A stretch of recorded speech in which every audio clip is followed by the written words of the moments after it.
Guys, नमस्कार। मैं Nancy. आज की जो वीडियो होने वाली है वो काफ़ी महत्वपूर्ण होगी हमारे एग्ज़ाम पॉइंट ऑफ व्यू से।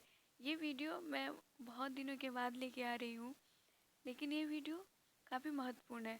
हम इसमें जानेंगे सैरोगेसो-सी के बारे में और ये भी जानेंगे कि कौन से स्टेट पीसीएस के बारे में सैरोगेसो-सी से क्वेश्चन आया था।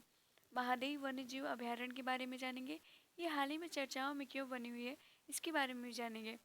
पर्वत हिल्स पिक्स इंडिया के बारे में जानेंगे, लाल सिर वाले गीत के बारे में जानेंगे और ये खबरों में क्यों बना हुआ है इसके बारे में भी जानेंगे। वन्य जीव संरक्षण अधिनियम क्या होता है इसके बारे में भी जानेंगे। तो वीडियो को प्लीज़ पूरा देखिएगा और लाइक सब्सक्राइब शेयर ज़रूर कीजिएगा। अभी हम जानते हैं सैरोगेसो सी के बारे में। सैरोगेसो सी नॉर्थ अटलांटिक ओशियन में अवस्थित है और इससे रिलेटेड स्टेट पीसीएस बीपीएससी में क्वेश्चन भी आया था कि सैरोगेसो सी कौन से ओशन में स्थित है। तो अगर आप मैप वाइज किसी भी चीज़ को पढ़ते हैं तो आप अच्छे से बता सकते हैं कि सैरोगेसो सी नॉर्थ अटलांटिक ओशन में स्थित है। तो पहले हम इसके बारे में जान लेते हैं और यह हाल ही में चर्चा में क्यों बना हुआ है ये भी देख लेते हैं। हाल ही में पाया गया है कि सैरोगेसो समुद्री शैवाल बेल्ट तेज़ी से बढ़ रहा है। इसका नाम सरगुसम नामक फ्री फ्लोटिंग समुद्री शैवाल के जीनस के नाम पर रखा गया है, जबकि दुनिया भर में समुद्र में कई अलग अलग प्रकार के शैवाल पाए जाते हैं। सैरोगेसो सागर इस मायने में अनूठा है कि यह सरगोसुम की प्रजातियों को आश्रय देता है जो होलोपेलागी है। इसका मतलब है कि शैवाल न केवल स्वतंत्र रूप से समुद्र के चारों ओर तैरते हैं, बल्कि यह उच्च समुद्रों पर वनस्पति रूप से प्रजनन भी करता है। सैरोगेसो सागर उत्तरी अटलांटिक उपोष्णकटिबंधीय चक्र के भीतर अवस्थित है। ये काफ़ी महत्वपूर्ण हो जाता है कि सैरोगेसो सागर कहाँ अवस्थित है। गल्फ स्ट्रीम सैरोगेसो सागर की पश्चिम सीमा स्थापित करती है, जबकि समुद्र उत्तर में उत्तरी अटलांटिक करंट, पूर्व में किनारे करंट और दक्षिण में उत्तरी अटलांटिक इक्वाटोरल करंट द्वारा परिभाषित है। अब इसके बाद हम जानते हैं महादेवी वन्यजीव अभयारण्य के बारे में और हम जानेंगे कि ये चर्चाओं में क्यों बना हुआ है और महादेवी वन्यजीव अभयारण्य के बारे में और भी महत्वपूर्ण तथ्य के बारे में जानेंगे।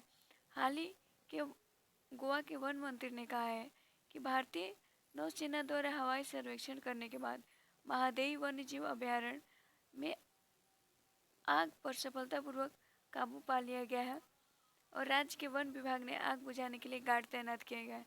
यानी कि महादेवी वन्यजीव अभयारण्य में अभी हाल ही के दिनों में आग लगा हुआ था।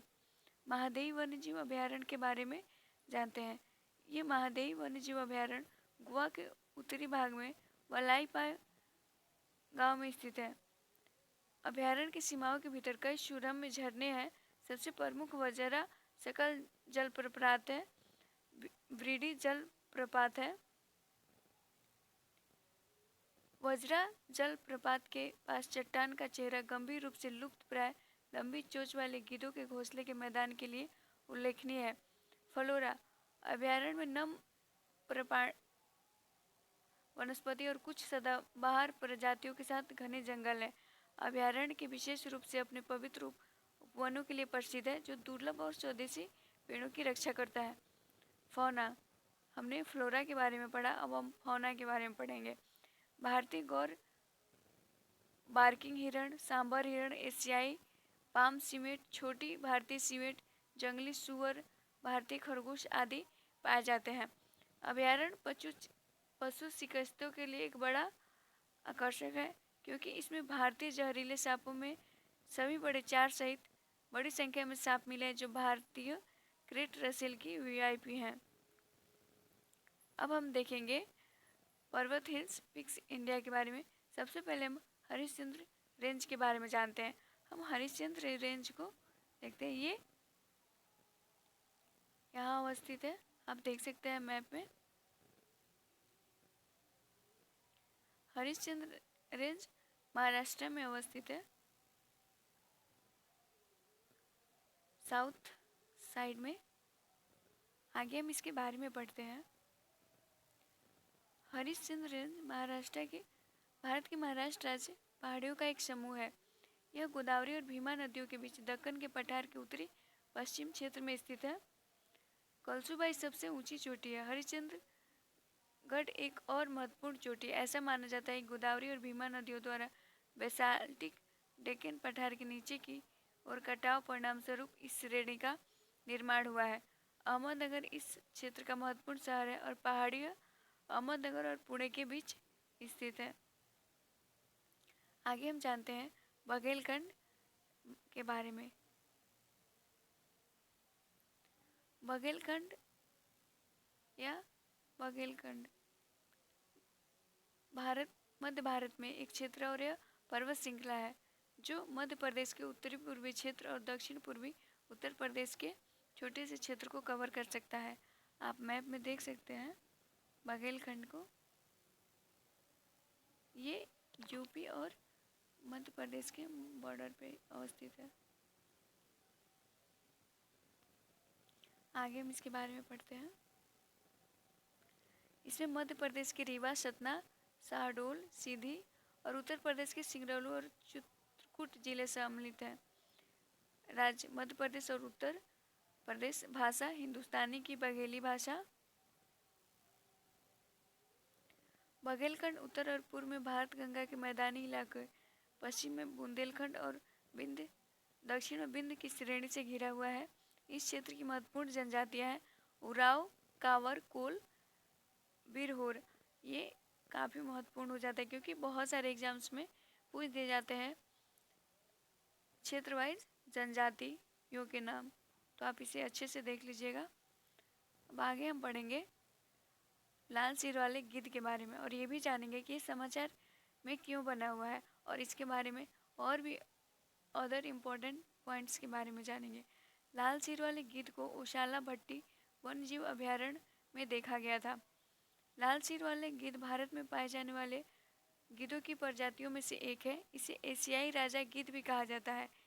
पांडिचेरी गिद्ध भारत में बड़े पैमाने पर पाया जाता था, लेकिन डाइक्लोफेनाक विषाक्त के बाद इसकी संख्या में भारी कमी आई। लाल सूची में इसे गंभीर रूप से संकटग्रस्त श्रेणी में रखा गया है। अब हम जानते हैं वन्यजीव संरक्षण अधिनियम 1972 के बारे में। ओसाल भट्टी वन्यजीव अभयारण्य यह दिल्ली हरियाणा सीमा पर अरावली पहाड़ी श्रृंखला के दक्षिण रीच पर है और दक्षिण दिल्ली के साथ साथ हरियाणा के फरीदाबाद और गुरुग्राम के जिलों के उत्तरी भाग में स्थित है। यह एक महत्वपूर्ण वन्यजीव गलियारे के अंत में जो राजस्थान के अल्मोड़ा सरिस्का राष्ट्रीय उद्यान से शुरू होता है। वनस्पति, पेड़, झाड़ियाँ, जड़ी बूटी और घास की विस्तृत विविधता है।